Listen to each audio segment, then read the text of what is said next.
الو. ايوه. اتفضلي يا ام نور.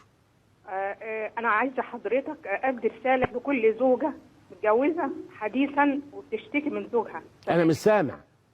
انا الزوجه بقالي 30 سنه.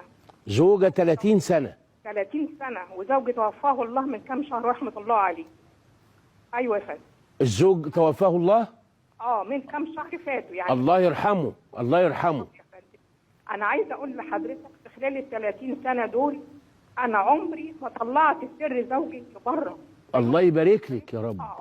وبعدين زوجي كان عصبي جدا وكان بيعاني من مرض في القلب ودعامات وحاجات كتيره جدا، فكان سريع الغضب من اي شيء، من اقل حاجه صغيره كان سريع الغضب، وكان ممكن يشتم باهله وايده تتبد عليا، ومع ذلك انا لا يمكن كنت اعاتبه على اي شيء من ده. الله يبارك لك، الله يجعله نور في ميزانك يا اختي يا رب. فحتى لما كان بيتنرفز عليا او يشتمني بأتفه سبب، سواء يعني كان بالحق او بالباطل، كنت ادخل عيل من ولادي ادخل له الاكل والعلاج والدواء، عشان هو في الوقت ده ممكن ما يكونش قابلني انا في الوقت ده لغايه لما يهدى خالص تماما وادخل له. كان هو اللي يعتذر لي بعد ما يهدى، يقول لي انا اسف، كنت قادر اقول له لا ما فيش حرج وحاجه خالص، وانا اللي ابوظ دماغه واقول له حقك عليا. الله يسترك روحي.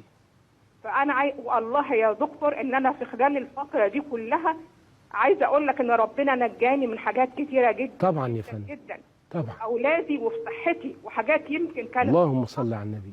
والله انت فرحتيني بالمكالمه دي والله. فانا عايزه اقول لك ولادي بيشوفوا زوجي في احسن صوره في مناماتهم، وبنتي بنتي في الازهر وحافظه القران، اخر بنت عندي. اقسمت بالله ان هي كانت في امتحان، كان صباح عليها امتحان قران، وهي بتصلي الفجر شافت ابوها خارج من الاوضه. الله. بعد ما توفى قالت لي انا شفت ابويا بالنضاره بجلابيته البيضاء اللي لابسها خارج من اوضته. بس انا ممكن اسال سؤال صغنون قد كده اهو. اتفضل يا فندم. صوتك ليه في حده كده؟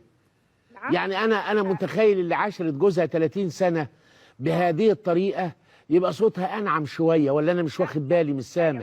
لا ده ولا انت منفعله عشان التليفون واول مره تكلمي التلفزيون؟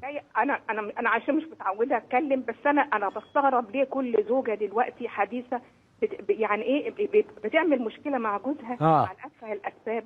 ايوه. يعني فين احنا من زمان؟ انا أيوة. حزينه، يعني انا حزينه للي بسمعه. ايوه والله. يعني ده اللي مخلاني منفعله شويه، واخد بال حضرتك؟ بالظبط. كويس ان انا بعرف اسمع اهو.